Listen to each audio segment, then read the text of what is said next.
napaka-hipokrito talaga tong mga kongresista. Tingnan nyo.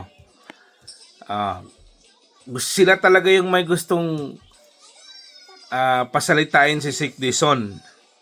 Kasi gusto nilang i-justify na dapat tagdagan talaga yung budget ng DPWH. Kasi nga sa Senado, nakapagdesisyon na ang sa Senado. Alam naman natin na mayroon pa dong mga matitino eh.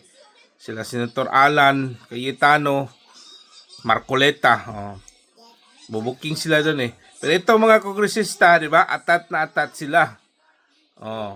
Tapos sa mga nakawan dyan, di man lang kayo nagpatawag ng investigasyon dyan sa mga kapwa kongresista nyo. Ang ididiin nyo palagi ang DPWH lang, mga kontraktor. Pero yung mga kongresistang mga magnanakaw, hindi nyo pinatawag. Tapos ngayon gusto nyong maghingi ng dagdag budget. Ano ba naman kayo? Sobrang halata yung kabuayahan nyo.